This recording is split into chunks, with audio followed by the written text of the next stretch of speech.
하나님께서는 하나님의 백성을 하나님의 영광을 위해 불렀습니다. 구약 시대에도 그렇고 오늘날 부르신 이 교회의 부르심도 사실 동일합니다. 이 세상 가운데 하나님을 알지 못하는 자들과 구별하게 하셔서 하나님을 알고 믿고 또 그분을 사랑하며 사는 사람이 어떻게 세상과 다른가, 어떻게 정말 인간다운 그 영광스러운 인간다움의 아름다운 모습을 드러내고 그 인간을 창조하신 하나님의 영광을 드러내게 하는 그런 목적으로 하나님께서 자기 백성을 그렇게 부르십니다. 여러분들은 이러한 부르심을 알고 있습니까? 하나님의 부르심. 이러한 하나님의 명백한 부르심과 뜻이 우리에게 항상 이렇게 성경을 통해서 증거되는데, 또 한편으로 성경은 우리에게 한 가지 아주 안타까운 그런 소식을 이야기를 합니다. 그러니까 하나님의 그 부르심은 영광스러운데 그 부르심을 받은 우리 인생들은 상당히 이 부분에 있어서 취약성을 드러낸다는 거예요. 이스라엘 백성들이 그렇게 세상 모든 민족과 달리 하나님의 특별한 언약 관계에 있었고, 그 안에 제사도 있었고, 율법도 있었고, 삼중직 있잖아요. 제사장, 선지자, 왕 이런 직분자들도 다 있었는데도 불구하고 이들은 계속해서 그런 하나님의 백성다운 그 모습을 드러내지 못했습니다.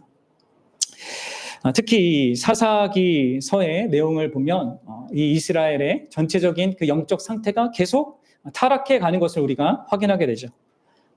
그들만 그렇게 타락한 모습을 드러내는 것이 아니라 심지어 누구예요? 바로 이 사사들조차도 함께 갈수록 이 타락한 그런 좀 상태가 별로 좋지 않은 그런 사사들이 등장함으로 말미암아 이스라엘의 상태가 참 심각한 그런 처지에 있다, 이런 것을 보였습니다.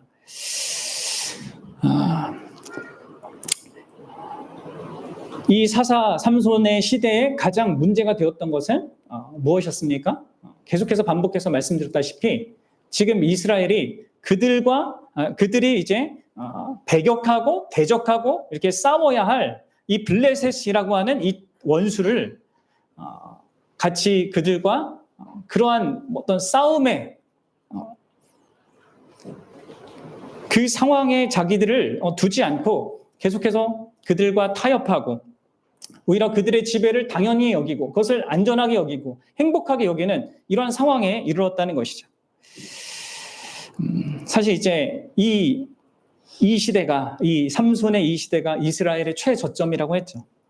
근데 하나님께서 어떻게 하셨습니까? 바로 삼손이라고 하는 아주 너무나도 엉뚱하고 어떤 의미에서 자기밖에 모르는 그런 이상한 이 사사를 딱 세우셔서 이러한 평화로운 이 환경과 상황 속에 분열을 가져다 줬단 말이에요. 그래서 삼손이 어디를 가든 무엇을 하든 계속해서 이 블레셋과 이스라엘 사이에는 뭔가 문제가 일어나는 겁니다. 그들 둘 다 원하지 않았어요. 블레셋도 원하지 않은 거고 또 이스라엘도 원하지 않았습니다. 근데 이 삼손의 존재 때문에 계속 뭔가 이 둘 사이에 이제 문제가 일어날 수밖에 없는 그런 상황이 되는 것이죠. 여러분, 우리는 지난 시간에 이 삼손이 가사라는 블레셋 주요 도시로 내려가서 그곳에 있는 성문짝과 기둥들을 뽑아서 헤브론산 앞으로 가져간 그 사건에 대해서 살펴보았습니다. 앞서 있었던 많은 일들이 많은 문제를 가져왔었는데 이렇게 한 삼손의 그 행위도 또다시 블레셋과 이스라엘에게는 큰 어떤 도전을 가져다 준 거거든요. 그렇죠? 이 문짝이 뽑힌 이 블레셋에는 이게 이제 자기 도시가 위험하게 되지 않았습니까? 그렇죠? 중요한 이 방어 그 체계인데 그게 망가졌으니까. 그리고 이 유다 민족에게는 어떻게 됩니까? 이 유다 민족에게는 대적의 성문이 자신들 그 헤브론이라고 하는 그 산 바로 앞산에 놓였단 말이에요. 그러니까 삼손이 이들을 향해서 뭔가 도전을 하는 그 의미를 담아서 그렇게 한 거 아닙니까? 그러니까 이제 이 유다 지파도 계속해서 뭔가 이 자신들이 의도하지 않았지만 이 블레셋과 싸워야 되고 뭔가 대적해야 되는 그 상황에 자꾸 놓이게 되는 겁니다. 그러니까 이제 블레셋의 지배를 당연하게 여겼고 그의 문화에 젖어들어 있었고 그것을 너무나 좋게 여겼던 이런 그들이 이 삼손의 예상치 못한 행동들 때문에 계속 어려움을 겪는 것이죠. 계속해서 안전하고 평안한 그 현실을 뒤흔드는 것 같은 일들이 있었던 것입니다. 근데 여러분들 이런 것들이 다 하나님의 사실 은혜의 역사였거든요. 자기가 흔들리지만 그 안에서 하나님이 정말 그들을 하나님의 이 더 이상 망가지지 않는 그런 자들로 세우기 위해서 하나님이 그들을 흔드시는 거란 말이에요. 그들의 현실을 흔드는 거란 말이에요. 그럼 그렇다면 여러 번 이러한 상황을 겪었으면 이제 이 유다 지파가 과연 이 자신들의 이 상황이 더 이상 그냥 편하게 지낼 수 없는 블레셋과 편하게 지낼 수 없는 것을 알고 좀 싸울 마음을 가져야 하지 않겠습니까? 과연 그랬을까요? 어떻습니까? 또 삼손도 이런 사실 이런 모든 과정들을 통해서 이 더 뭔가 이스라엘의 리더로서, 그러니까 유다 지파에게 이러한 어떤 도전을 했다면 자기 자신도 뭔가 이 부분에 있어서 더 적극적으로 이렇게 나서야 될 텐데 삼손의 행동도 사실 그 동기가 헤아리기가 너무 어렵습니다. 그래서 제가 지난 시간에 그 16장 1절부터 3절의 그 내용이 많은 학자들도 이게 삼손의 동기가 도대체 뭔지, 이 부정적인 것인지 긍정적인 의도로 그렇게 한 건지 모호하다고 잘 헷갈려야 한다고 했죠. 근데 여러분들 오늘 본문을 보니까 우리는 우리의 기대와 전혀 달리 삼손도 그렇고 이스라엘 백성도 그렇고 여전히 움직이지 않고 여전히 자기 본성에 이끌려서 행하는 것을 보게 됩니다. 그렇죠? 4절에 보면 이후에 라는 말이 있죠. 이게 이제 얼마나 시간이 지난지 모르겠는데 이후에 나오는 이 삼손의 모든 이야기, 그 모든 내용들은 우리가 다시는 그런 일이 안 일어났으면 좋겠는데 하는 그 일이 일어나게 되거든요. 그게 뭡니까? 바로 삼손이 한 여인 때문에 또다시 위험에 처하게 되는 겁니다. 그리고 이번에는 이 위험에 처하게 되는 그것이 생각보다 더 끔찍한 방식으로 그렇게 결론이 나게 되죠. 그리고 여러분들이 아셔야 되는 것이 바로 이 삼손의 모습이 바로 이스라엘이 그대로 반영하고 있는, 그러니까 이스라엘의 그 모습을 삼손이 지금 그대로 반영하고 있는 겁니다.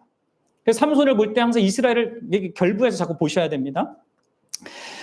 그러면서 이제 이 본문은 우리에게 이게 무엇이 문제인가, 이 이스라엘에게 그리고 삼손에게는 도대체 무엇이 문제인가 이걸 보여주는 거예요. 그러면서 오늘날 우리 교회에게는 왜 우리가 그토록 하나님의 백성다운 삶을 살기가 그렇게 힘든지, 왜 우리가 우리의 원수는 누굽니까? 이제 블레셋 사람들이 아니죠. 누구예요? 우리의 원수는 죄와 사탄과 이 세상의 가치 체계란 말이에요. 이런 것과 싸우는 이 영적 전쟁이 왜 이렇게 힘들고 어려운지, 왜 자주 우리가 실패하는지, 이것의 그런 내용들을 보여준다고 할 수 있습니다. 그러면서 오늘 본문은 가장 결정적으로 그러한 실패의 원인, 근본적인 원인, 그것도 우리에게 이제 보여준다고 할 수 있죠. 그래서 오늘 저는 이제 이 부분을 살피면서 우리가 싸워야 하는 진짜 이 영적 싸움, 곧 세상과 죄와 이 사단에 대한 그 승리를 위해서 이러한 부분들을 우리가 주의하고 또 어떻게 하나님의 도움을 받아서 이것을 감당해야 될지 함께 생각해 보고자 합니다. 일단 여러분들 영적 전쟁을 지금 싸우고 있습니까? 자신 안의 죄와 그 죄를 이용하는 사단의 세력과 또 우리 인간의 죄가 만드는 세상의 가치 체계, 이것에 대한 싸움과 이 분투가 있어야 됩니다. 신자는 그런 사람입니다. 아무런 이런 고민과 어떤 씨름 없이 편안하게 사는 인생이 아니에요. 신자의 삶이란. 이게 있어야 되는 것이죠. 어떻습니까? 싸우고 있고 잘 여러분들은 전진하고 있는 것 같습니까? 자, 오늘 본문이 우리에게 말해주는, 우리가 이 영적 전쟁에서 자주 실패하게 되고 또 포기하게 되고 또 거기에 패배하게 되는 그런 요소가 있다는 것을 먼저 보여주고 있는데요. 하나는 외부적인 요소고요. 다른 하나는 내부적인 요소입니다. 먼저 외부적인 요소란 우리가 대적해야 되는 사탄이 그리고 죄를 제가 외부적이라고 얘기했습니다. 신자에게 죄는 이제 외부 세력이니까, 그렇죠? 그러니까 죄와 그리고 어떤 세상의 위협이요, 그것이 강력하고 집요하기 때문에 여러분 이게 쉽지 않다는 거예요. 그렇죠? 오늘 블레셋의 모습을 통해서 우리가 그 모습을 이렇게 빗대어서 보게 되는 겁니다. 여기 등장하고 있는 이 블레셋은 오늘날 우리에게는 죄와 사탄과 이러한 이 세상의 가치 체계를 상징적으로 대표하여 보여준다고 할 수 있습니다.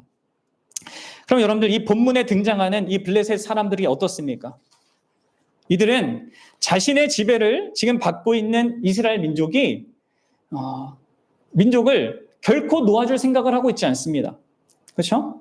그들이 이스라엘 백성으로 하여금 극지않은 대접을 받으면서 자기의 삶을 풍요롭게 하고 자기의 어떤 착취를 통해서 그들에게 얻는 모든 것으로 인하여서 누리고 있던 그것을 결코 포기하기를 원치 않아요. 그리고 그것을 영위하고 있었단 말이에요. 그런데 어떻게 합니까? 갑자기 삼손이 나타났어요. 아무도 제어할 수 없는 자기 멋대로인 이 존재가 나타나서 이 블레셋의 이 지배 그 현실을 막 흔들고 있단 말이에요. 처음에는 이들은 이 삼손의 그 존재가 그렇게 큰 문제가 될 거라고 생각지 못했을 것입니다. 그래서 막 친구 관계도 맺고 막 했단 말이에요, 삼손과. 근데 어떻게 됩니까? 삼손이 아스글론이라고 하는 그 지역에 가서 막 사람을 30명 때려 죽이고 이런 일이 벌어져요. 뭔가 문제가 그 안에 생겨요. 또 삼손이 이 여우 300마리를 잡아서 꼬리에 꼬리를 묶고 거기다가 불을 이렇게 회를 딱 달게 해서 그 블레셋의 온 그 평야에 막 돌아다니게 했단 말이에요. 어떤 일이 벌어집니까? 모든 곡식 밭이 다 망가지고 심지어 포도원과 감람 나무들까지, 그러니까 그들의 주식 1년 농사 그 전체가 망가지는 일이 벌어졌단 말이에요. 삼손이라는 한 인물에 의하여서 자기의 그러한 모든 어떤 중요한 부분들이 그렇게 영향을 받자 이들이 어떻게 합니까? 그들의 원래 방식대로, 그들의 그러한 삶의 그 어떤 체계대로 아주 잔인한 방식으로 삼손에게 복수를 하죠. 바로 삼손의 아내와 장인을 불로 태워 죽입니다. 그런데 삼손이 또 가만히 있습니까? 그렇지 않아요. 어떻게 해요? 또다시 분노하면서 그런 행위를 한 블레셋인들을 크게 쳐서 죽입니다. 그러니까 이게 블레셋이 계속해서 이 삼손에 대하여서 이런 반응을 하는 겁니다. 그런데 이 자기들이 삼손을 어떻게든 억제하려고 하고 뭔가 이렇게 막아보려고 하면 할수록 계속 큰일이 벌어지는 겁니다. 이게 그냥 한두 사람이나 수십 명으로 상대할 수 있는 대상이 아니다라는 이 생각을 하고 여러분들 블레셋이요 계략을 다시 짭니다. 그래서 어떻게 해요? 군대를 이끌고 가서 유다 민족을 압박하죠. 그렇죠? 그러니까 삼손을 직접 하기보다는 유다 민족에게 찾아가서 군대를 가지고 가서 그들을 압박해가지고 삼손이 그들에게 잡혀서 이렇게 끌려오도록, 그러니까 아주 교묘한 거죠. 가까운 사람들을 협박해서 그들의 그런 안전과 목숨을 위협하면서 삼손을 배반하도록, 자기 민족에게 배반당하도록 하는 그 방식도 사용한단 말이에요. 그래서 삼손이 넘겨졌어요. 근데 어떤 일을 또 경험합니까, 블레셋이? 여호와의 영이 그에게 임해서 갑자기 삼손이 주변에 있는 나귀뼈를 들고 거기 있는 한 군단을 그냥 다 쳐 죽이게 됩니다. 또 그러니까 여러분들 이러한 일들을 통하여서 블레셋인들이 계속 크게 겁먹고 이제 후퇴할 수밖에 없는 상황이 된 거란 말이에요. 그러면서도 이들은 어떻게 해서든 이 삼손이라는 존재를 처리해야 하겠다라는 그 생각을 이렇게 전략을 짰던 것 같습니다. 그래서 어느 날 삼손이 가사에 있는 어떤 한 기생의 집에 들어갔다라는 소식을 듣고 어떻게 합니까? 이게 기회다 이렇게 생각합니다. 그래서 성문에 매복하고 밤새도록 삼손이 나오기를 기다립니다. 이제 해가 뜨면 이제 나올 때 그때 공격하기로 한 거죠. 근데 또 이번에도 삼손이 엉뚱하게 갑자기 밤에 중간에 일어나서 놀랄만한 힘으로 성 문짝과 문빗장을 빼서 들고 갔단 말이에요. 그럼 아마도 이제 너무 황당한 일을 경험해서 어이없는 표정으로 삼손을 바라봤을 것입니다. 근데 여러분 보십시오. 이 블레셋이 포기합니까? 포기하지 않습니다. 시간이 얼마나 지난지 몰라도 오늘 이 본문에 나온 이후에라는 이 말이 말하고 있듯이 삼손에 대한 이 기간 동안에 철저한 조사를 한 것 같아요. 이 블레셋인들이. 그래서 삼손이 소렉 골짜기에 들릴라와 함께 지낸다는 그 소식을 듣고 또 다른 계획을 짜요. 만든단 말이에요. 이들은 삼손을 죽이기보다는 이제 그 힘을 무력화하기로 했습니다. 그래서 삼손을 그동안 자신들에게 피해를 가져다준 그 삼손을 고문하고 자신의 목적을 위해서 그를 이용하고자 했단 말이에요. 가장 위험한 인물이자 어떤 의미에서 주변의 모든 사람들에게 알려진 그 대상을 전시해 놓고 우리가 이 삼손을 통제하고 있다라는 것을 보여줌으로 말미암아 자신들의 위상을 드러내고자 한 것이죠. 그렇게 함으로 이스라엘을 모욕하고 자신들의 그 자존심을 충족시키고자 했을 것입니다. 이들은 삼손이 얼마나 들릴라라고 하는 그 여인에게 흠뻑 빠져 있는지를 알게 됩니다. 그래서 그 여인에게 이제 작업을 겁니다. 그러면서 그 여인은 정말 평생 감히 상상도 못할 천문학적인 돈을 제시해요. 그러면서 그녀를 자기 편으로 회수하고자 합니다. 그게 이제 5절의 내용이에요. 우리 5절 한번 읽어보도록 합시다. 시작. 그에게 이르되 삼손을 깨워서 무엇으로 말미암아 그 힘이 생기는지 그리고 우리가 어떻게 하면 능히 그를 결박하여 굴복하게 할 수 있는지 알아보라. 그리하면 우리가 각각 은 1,100개씩을 내게 주리라 하니. 그러면 여기에서 등장하고 있는 이 블레셋의 방백들은요, 블레셋의 5대 그 주요 도시의 지도자들입니다. 근데 그들이요, 각자가 이 들릴라에게 은 1,100개씩을 주겠다고 약속해요. 여러분들, 이때 당시에 은 10개가 1년 평균 연봉이었습니다. 은 10개가. 근데 그 여인이 삼손의 비밀을 알아다 준다. 그러면 어떻게 준다고요? 삼손에게 그 1년 연봉의 550배가 넘는 은 5,500개를 준다는 거예요. 상상도 못할 엄청난 제안이죠. 어떤 학자는 은 1,100개가 왕의 몸값에 해당하는 금액이라고 했습니다. 그러니까 여러분들 이 들릴라가 이 돈의 유혹에 넘어가지 않을 수 없는 것이죠. 또 이는 그녀가 삼손이 그녀를 사랑한 것만큼 삼손을 진심으로 사랑한 것이 아니란 것을 보여주는 겁니다. 여러분들 들릴라의 이름의 뜻이 뭔지 압니까? 네, 밤의 여인입니다. 밤이란 뜻이에요. 삼손은요, 작은 태양이죠. 작은 태양이 지금 이제 밤에 삼켜지는 겁니다. 근데 여러분들 이 들릴라가 블레셋 여인인지 아니면 이스라엘 여인인지 이 또 학자들 사이에서 의견이 갈립니다.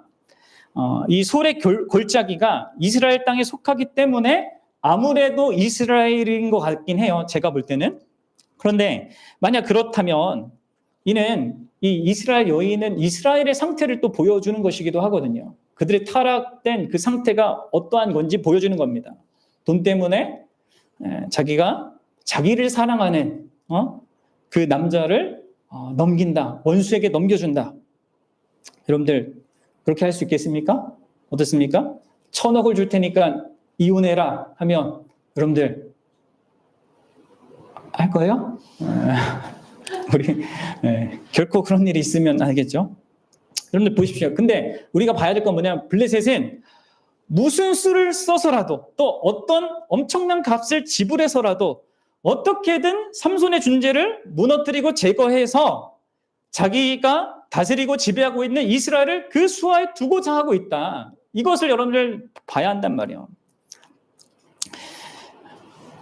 거기에 가장 문제가 이제 삼손이니까 온 힘을 다하는 겁니다. 그러면 이러한 이 블레셋의 이 모습은 사실은 우리 안에 존재하는 죄도 그렇고 우리 밖에 존재하는 이 사단의 세력도 그렇고 온 세상이 우리를 향해서 갖고 있는 그러한 경향인 것입니다. 여러분들 이걸 알고 있습니까? 그리고 그러한 사단의 역사가 얼마나 강력하고 심지어 교회 안에서도 그것이 얼마나 크게 활발하게 역사할 수 있는지 아십니까? 그러면 교회 안에 있다고 해서 사단의 역사가 없는 게 아니란 말이에요. 오늘날 교회의 모습을 보십시오. 정말 바른 영광스러운 그 교회의 모습을 드러내는 교회가 얼마나 적습니까? 오히려 세상에 손가락질 당하고 비난받고 하는 그런 모습을 드러내는 교회의 현실을 보십시오. 우리가 얼마나 크게 실패하고 있고 지고 있고 패배하고 있는지 여러분 보셔야 됩니다.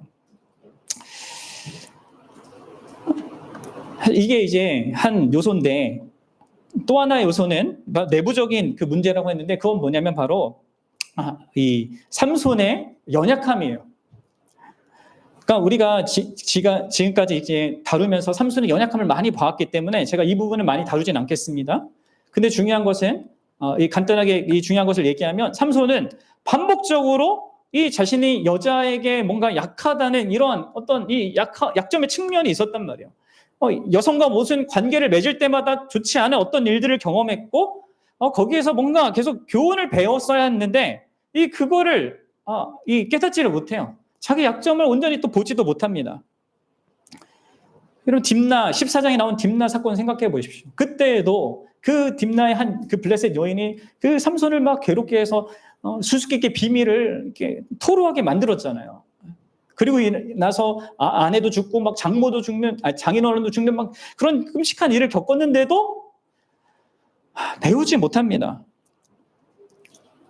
또 그 이후에 16장에 나오는 그 가사에 가서도 자기가 기생의 한 집에 들어갔다가 공격받을 했단 말이에요.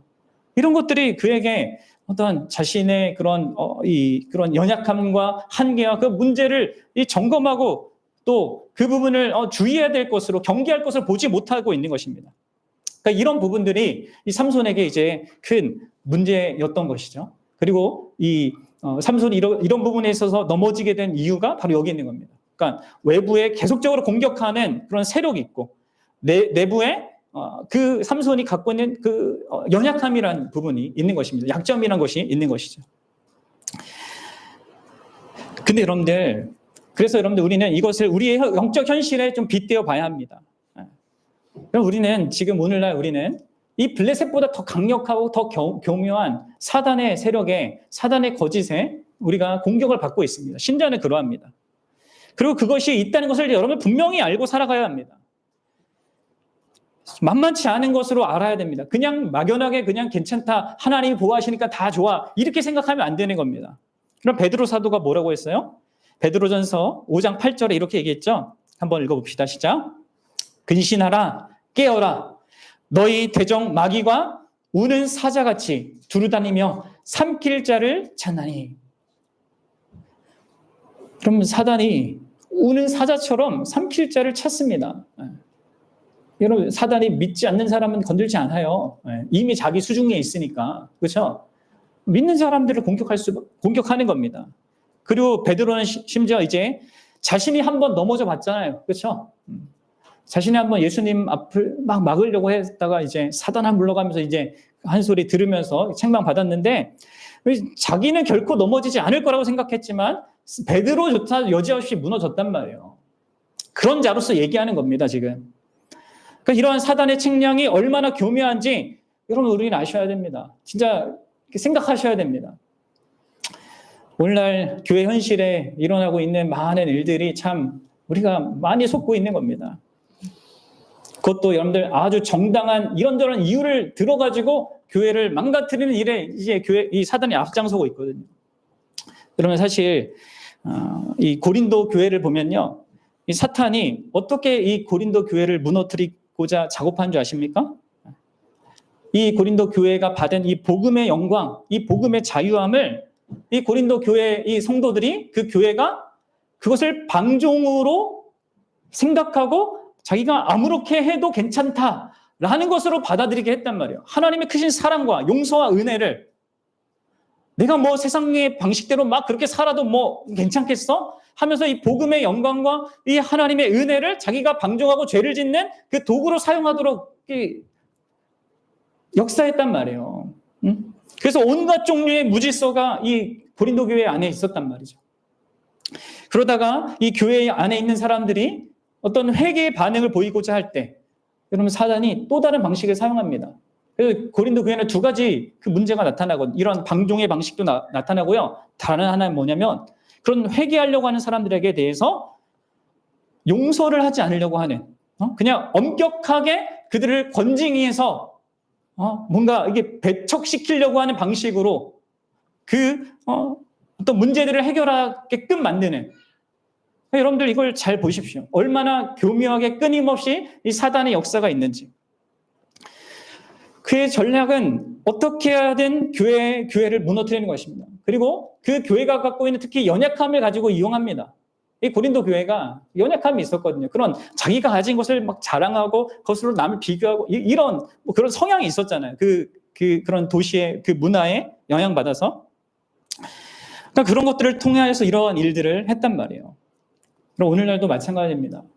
오늘날도 보십시오. 교회 안에 무슨 애국이라는 이런 이름으로 막 정치적인 어떤 활동들을 막 하게끔 하는 이런 모든 것들을, 여러분 이게 다 우리가 속는 거란 말이에요. 교회가 왜 정치적인 것에 휩싸여서 그런 어떤 주장들과 논의들을 합니까?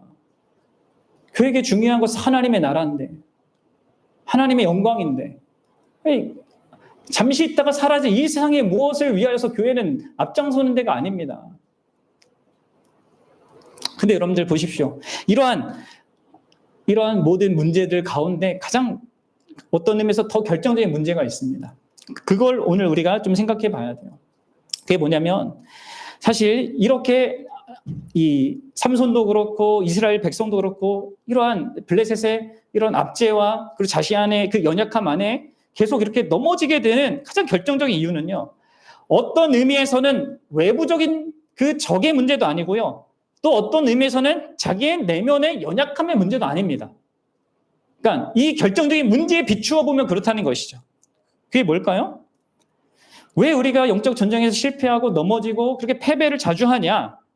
그 결정적인 문제는요, 바로 우리의 마음의 그 중심이, 우리에게 있어야 될 그 사랑이 그 바른 대상을 향하고 있지 않기 때문이라는 거예요.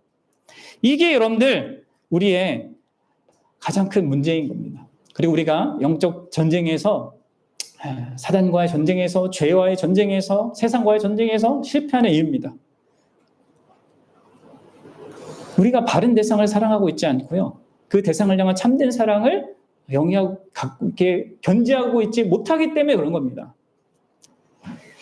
하나님을 향한, 참으로 살아계신 하나님을 향한 그 사랑의 중심과 그분과의 관계 안에 산다면요, 사실 아무리 외적인 적이 강하더라도, 아무리 우리의 내면의 문제와 내면의 연약함이 크다 하더라도요, 그건 문제가 되지 않습니다. 왜요? 하나님께서 그 어떤 이 세상의 적보다, 또 사탄의 그 존재보다 무한히 비교할 수 없을 정도로 강하고 크시고, 또 그분은 우리를 사랑으로 품으며 능히 변화시켜 가실 수 있는 분이기 때문에, 그래서 여러분들 우리의 그 가장 근본적인 문제는 잘못된 대상을 우리가 하나님보다 더 또 우상처럼 사랑하는 데 있는 것입니다. 그리고 그런 이유 때문에 사실 우리가 이런저런 모든 영적 전쟁에서 실패하는 거예요. 넘어지는 것이죠. 여기 4절에서 이제 삼손은 들릴라를 사랑했다는 표현을 이렇게, 그러니까 삼손이 들릴라를 사랑했다는 이 표현이 나오고 있습니다. 여러분 보세요. 다시. 이후에 삼손이 소래 골짜기에 들릴라 하는 이름하는 여인을 사랑하며. 이 사랑이 참된 사랑일까요? 여러분 어떻습니까? 여기에 이제 들릴라는 삼손을 사랑했다는 표현이 없어요. 하지만 이제 15절을 보면 삼손이 당신 나를 진짜 사랑하는데 어떻게 나한테 비밀을 가르쳐주지 않아 하면서 이제 막 삼손을 쪼기 시작하잖아요. 막 그런 관계를 그렇게 맺고 그렇게 말할 수 있었다는 것은, 이 들릴라도 어떤 의미에서 삼손에게 어떤 이 표현을 했다는 것이 분명합니다. 그 자기의 사랑을 어떤 방식으로든 표현을 했겠죠. 근데 여러분들 잘 생각해 보세요. 여기에서 삼손이 이렇게 어떤 대상을 지금 사랑하고 있는가? 여러분 보십시오. 사실 이제 삼손의 첫 번째 신부를 생각해 본다면 딥나에서 만났던 그 신부는요, 사실은 삼손이 거기에 사랑했다라는 그 말이 없어요. 거기에서는 그냥 단순히 내가 보기에 좋아서, 눈에 보니까 좋아서 내가 그녀와 결혼하겠다 이렇게 했단 말이에요. 근데 여기는 틀려요. 지금 여기는 사랑하다라는 강력한 단어가 지금 등장하고 있습니다. 그러니까 단순히 좋다라는 것 이상의 무언가 일어나고 있습니다. 단순히 매력을 느낀 것이 아니라 적극적으로 그녀를 사랑하는 이러한 일을 지금 삼손이 행하고 있는 겁니다. 그럼 여기서 우리가 좀 사랑에 대해서 좀 한번 생각해 봅시다. 오늘날 문화는 이제 사랑에 빠지는 그 경험 자체를 너무 이게 중요한 것으로 여기고, 또 그것 자체를 모든 것을 다 이렇게 덮을 수 있는 정당화 될 만한 어떤 것으로 말합니다. 그런 경향이 있습니다. 근데 그렇습니까? 정말 그렇습니까? 그러면 성경은 그렇게 말하고 있지 않죠? 사랑은요, 단순히 있는 그대로 아니면 그 감정적인 어떤 것에 의하여 정당이 되는 것이 아닙니다. 그럼 왜 그래요? 우리의 모든 것은 다 죄의 영향을 받기 때문이죠. 여러분, 사랑이 아무리 우리가 막 노래하고 같이 있다고 얘기하더라도 여러분, 거기에 죄의 영향을 받게 돼 있어요. 사랑이라는 그것도. 그래서 여러분들, 하나님의 백성은 이게 합당한 사랑인지, 그리고 내가 사랑하는 그 대상은 정말 사랑할 만한 그 대상인지를 점검해야 됩니다. 물론 여러분들, 제가 이렇게 말한다고 해서, 그리고 여러분들도 그것을 이성적으로 안다고 해서 하더라도 사실 이게 자기가 감정적으로나 정서적으로 우리가 흔히 얘기하는 사랑에 빠진다, 이것을 경험하게 되면 사실 사람들이 자기를 컨트롤 못 하잖아요. 그렇죠? 그리고 그렇게 되면 그런 것 속에서 사람은 이제 롤러코스터를 타는 것 같은 그러한 그 사랑의 관계 때문에 힘들면서도 기쁘고 막 즐겁고 괴로운 그것을 막 경험하게 되잖아요. 여러분, 사실 사랑의 이 어떤 강렬한 감정은요, 사랑의 본질을 드러내고 또 활기 있게 하는 아주 유익한 요소입니다. 근데 여러분들, 문제는 뭡니까? 오늘날의 문제는 자꾸 사랑의 감정을 사랑의 본질로 생각하고 말하는 겁니다. 여러분, 분명하셔야 됩니다. 사랑의 본질은 뭡니까? 제가 말씀드렸죠. 우리가 감정적으로 상대를 진짜 진짜 기뻐하게 됐을 그 최고의 그 시점에 생기는 그 마음 있잖아요. 그게 뭐예요? 여러분, 결혼할 때 고백하는 그 마음. 응? 내가 내 앞에 있는 그 사람을 위해서, 그 사람의 행복을 위해서 난 내 모든 걸 희생할 거야 라고 하는 그 결단과 각오가 사실 사랑의 본질이란 말이에요. 응? 그래서 여러분들, 성경이 말하는 사랑은 행동이라고 했잖아요. 어떤 대가를 치르더라도 상대에게 최선을 다하는 거, 그게 사랑입니다. 그래서 사랑의 본질이 그런 행동이고 약속이고 섬김이란 말이에요. 그래서 성경에서 사랑하라라고 명령하는 겁니다. 감정이 아니니까, 감정이 핵심이 아니니까. 그래서 명령되어질 수 있고 명령을 받는 겁니다, 우리가. 그러나 여러분들, 여기에서 지금 등장하는 이 삼손이 들릴라를 사랑한 것도 그렇고, 들릴라가 삼손을 사랑한 것도 그렇고, 그것은 이 하나님이 말씀하신 그 사랑, 성경이 말한 이 사랑의 개념이 아닙니다. 왜요? 왜냐하면 이 두 사람은 지금 서로를 섬기기보다는 서로를 이용하고 있습니다. 그렇죠? 다만 삼손의 경우가 더 깊이 감정적으로 들릴라에게 매어 있기 때문에 더 크게 취약함을 보이고 있고 영향을 받는 모습을 보이고 있습니다. 그러나 두 사람 다 사실은 다 서로 자기의 목적을 위해서 지금 상대를 이용하고 있는 거죠. 들릴라는 뭘 원해서요? 그 엄청난 돈, 자기가 한 번도 경험할 수 없는 엄청난 부를 얻고, 그런 사람들에게, 블레셋 사람들에게 인정받을 만한 그런 것들을 경험한 것에 대하여서 기대가 부풀어져 있는 것이죠. 삼손은요, 들릴라가 채워줄 어떤 자기의 육신적인 그런 욕망과 만족, 그 들릴라가 계속해서 뭔가 또 자기에게 느끼게 해주는 어떤 그런 남자다움의 그런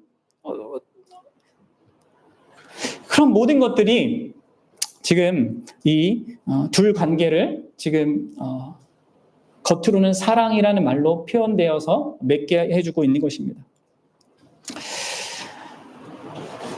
그러면 왜 삼손은 몇 번이나 블레셋이 들이닥쳤다는 그 들릴라의 이야기를 들으면서도 아무런 이상한 낌새를 느끼지 못했을까요? 뭐 처음에는 장난치는 것이라 생각할 수 있었겠죠. 근데 두 번, 세 번 이렇게 계속 가고 있습니다. 결국 나중에 들릴라가 최후의 수단으로 관계 단절의 의미를 담은 그 말을 하자. 당신이 진짜 나를 사랑한다면 너한테 이것을 얘기해 주지 않는다는 것은 문제가 있는 거 아니냐. 그게 날 진짜 사랑하는 거 맞냐. 하면서 그를 압박하자 어떻게 합니까? 결국은 그에게 진실을 말하게 돼요. 삼손이. 그러니까 지금 삼손은 이 들릴라가 자신을 파멸에 이끈다 하더라도 도저히 그녀를 실망시킬 수 없고 그녀의 관계를 정리할 수 없다고 여기고 있는 것입니다. 그러니까 매여 있는 거예요. 그리고 이것이 이제 파괴적인 관계들의 전형적인 모습이잖아요. 왜요? 그 관계에서 누리는 게 전부라고 여기고 있기 때문에 그렇습니다. 삼손이 지금. 여러분 사랑의 감정은 위대한 선이에요. 좋은 겁니다. 하지만 합당하지 않은 대상을 향해 그것이 갈 때요. 그것은요, 우리의 자아를 축소시키는 왜곡된 선이 돼요. 여러분, 사랑은 그 사랑의 대상을 담도록 변화시키는 힘이 있습니다. 그래서 하나님께서 이스라엘 민족이 타 민족들과 결혼하지 말도록 그렇게 금하셨던 것입니다. 우상숭배자와의 결혼이 이스라엘 사람을 계속 하나님께로부터 멀어지게 할 수 있기 때문에 금지한 거란 말이에요. 그러면 스쿠걸이라는 목사님이 이렇게 얘기했어요. 우리의 영혼의 가치와 탁월함은 우리가 사랑하는 대상이 무엇인가로 측정된다. 그렇습니다, 여러분들. 우리가 비천하고 저속한 것을 사랑하면요, 그로 인하여서 비천하고 비열하게 됩니다. 하지만 고결하고 아름다운 것을 사랑하면요, 그로 인하여서 그 대상의 고귀함과 아름다움을 닮아가는 것입니다. 닮아가게 되어 있어요. 그래서 여러분들, 하나님은 이스라엘 민족에게 어릴 때부터 부모들이 자녀를 양육하면서 하나님을 사랑하는 것의 중요성을 가르쳤단 말이에요. 여러분들 신명기 한번 보세요. 신명기 11장 13절 한번 읽어봅시다. 시작. 내가 오늘 너희에게 명하는 내 명령을 너희가 만일 청종하고 너희 하나님 여호와를 사랑하여 마음을 다하고 뜻을 다하며 섬기며. 여러분들 이어서 18절과 19절에 이제 이러한 이 부모에게 얘기하는 것과 이 자녀들도 이렇게 하라고 이렇게 가르치라고 얘기하거든요. 읽어봅시다. 시작. 이러므로 너희는 나의 이 말을 너희의 마음과 뜻에 두고 또 그것을 너희 손목에 메어 기호를 삼고 너희 미간에 붙여 표를 삼으며 또 그것을 너희 자녀에게 가르치며 집에 앉았을 때든지 길을 갈 때든지 누워 있을 때든지 일어날 때든지 이 말씀을 강론하고. 그리고 이어지는 22절과 23절도 봅시다. 한번 읽어보세요. 너희가 만일 내가 너희에게 명령하는 이 모든 명령을 잘 지켜 행하여 너희 하나님 여호와를 사랑하고 그의 모든 도를 행하여 그에게 의지하면 여호와께서 그 모든 나라 백성을 너희 앞에서 다 쫓아내실 것이라. 너희가 너희보다 강대한 나라들을 차지할 것인즉. 여러분들 사실 이 나실인 이 삼손 이나 이스라엘 백성이나 사실 이런 부분에 있어서 계속 부모로부터 교육을 받았을 거예요. 삼손 같은 경우에는 이 부모가 더 신실했기 때문에 그런 요구를 이렇게 많이 받지 않았겠습니까? 근데 지금 그의 사랑이 지금 어디에 가 있습니까? 그의 마음이 단 한 여인의 이를 향한 그런 사랑으로 그냥 왜곡되어져 있고 함몰되어 있어요. 그 사랑에 의하여서 그 사랑을 잃어버리면 자기가 죽을 것 같다고 하는 그런 현실에 이렇게 함몰되어 있는 겁니다. 그리고 바로 그런 이유 때문에 자기의 연약함에도 그렇고 이 블레셋의 이 책량에도 그렇고 거기에 휘말려 들 수밖에 없는 것입니다. 여러분들 생각해 보십시오. 우리가 바람을 피지 않으려면 어떻게 해야 되겠습니까? 어떻게 돼요? 외부에 유혹해 오는 사람들이 있음을 알고, 그렇죠? 그런 사람들이 있단 말이에요. 남자든 여자든 경계해야 됩니다. 또 자신 안에 연약함을 경계해야 됩니다. 내가 어디에서 이렇게 쉽게 넘어질 수 있는지에 대해서 알고 경계해야 됩니다. 근데 여러분들 뭐가 있어야 됩니까? 가장 결정적으로 무엇보다도 자기 안에 소중함과 가치와 사랑스러움을 알아야 되고 그것을 누린 자로 살아가고 있어야 돼요. 그렇죠? 그게 있어야지만 우리가 그러한 어떤 잘못된 그런 일에 휘말리지 않을 수 있는 거란 말이에요.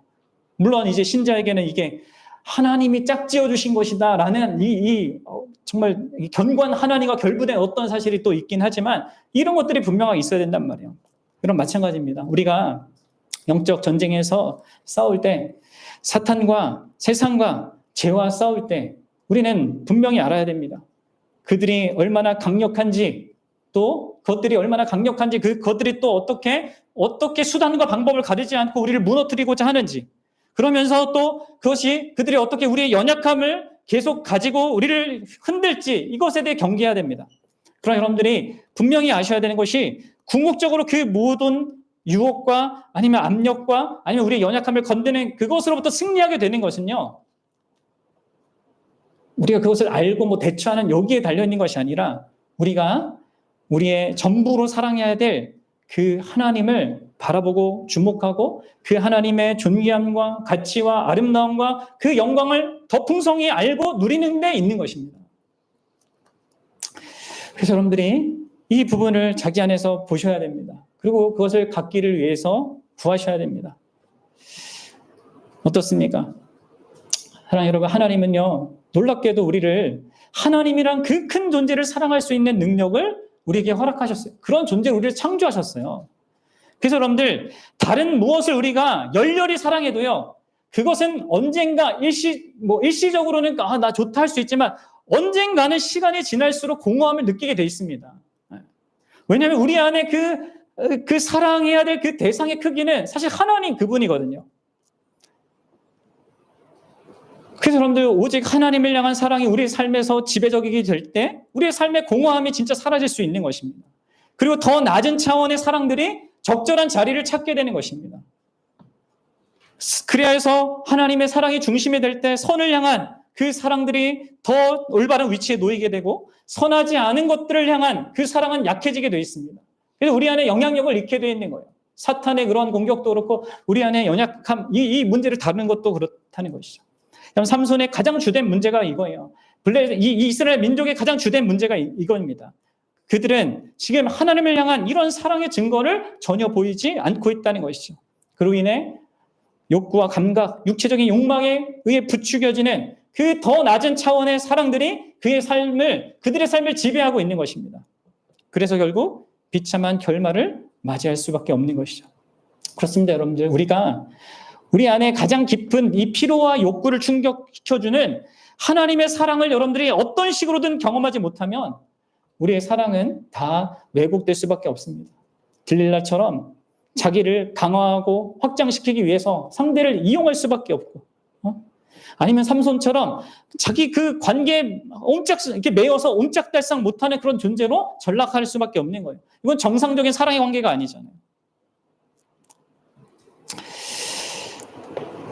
결론을 맺겠습니다. 여러분들, 오늘 본문을 통해서 우리는 이스라엘을 대표하는 삼손이 어떻게 그가 가진 그 모든 좋은 복된 조건들에도 불구하고 스스로 몰락하는지를 보게 됩니다. 그리고 그 모습은 이스라엘 전체가 사사시대를 통하여서 그 역사를 통해서 계속 보였던 모습이었어요. 이방 민족의 납치에 계속 굴박하고 비참한 삶을 살았던 그 이유.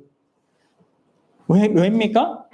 힘이 없어서일까요? 그들이 그냥 연약했기 때문일까요? 상대가 이방 민족들이 너무 강력했기 때문입니까?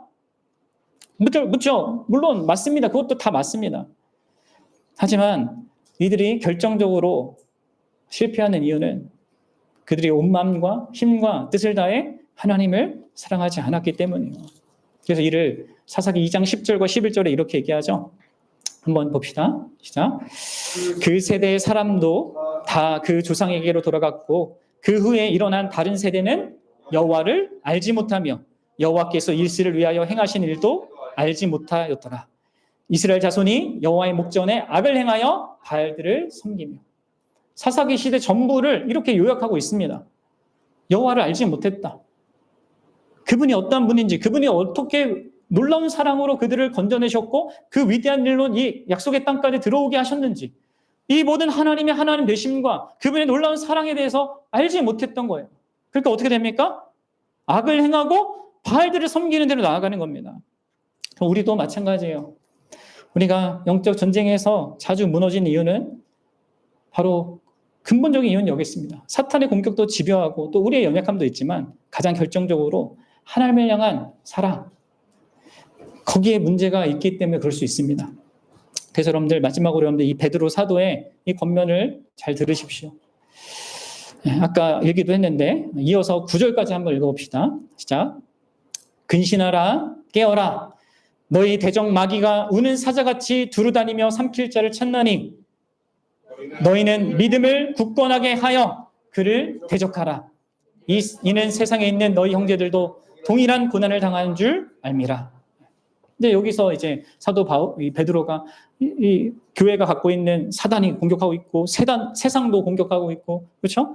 뭐 죄도 공격하고 있는 이러한 모든 것들을 말하면서 이렇게 얘기합니다. 근신하라. 이거는 여러분 생각하라는 거거든요. 명확하게 생각하라는 겁니다. 신중하게 생각하라는 겁니다. 무엇보다 성경적으로 생각하라는 겁니다. 그리고 깨어라 이렇게 얘기합니다. 무슨 말이에요? 적의 존재와 활동, 그의 목적, 그 징후를 경계하라는 거예요. 또 우리의 연약함을 인식하라는 겁니다. 가장 중요한 건 뭡니까? 믿음을 굳건하게 하라는 것입니다. 이게 뭡니까, 여러분들? 기독교에서 말하는 믿음은 나의 우리의 확신, 우리의 각오 결단에 초점이 있지 않습니다. 그렇죠? 성경이 말하는 모든 믿음의 초점은 믿음의 대상에게 초점이 있습니다. 누구예요? 우리의 믿음의 대상이신 예수 그리스도. 그분을 바라보고 그분을 주목하고 그분의 사랑을 힘입으라는 것이죠. 우리가 해야 될 일이 많지만 우리를 도우시는 그분이 더 크다는 거예요. 얼마나 놀라운 사랑과 은혜로 우리를 향하고 있는가 이걸 보라는 거예요. 그분이 우리에게 약속한 것이 무엇인가 그것을 보라는 것이죠. 그분께 집중해야 한다는 것입니다.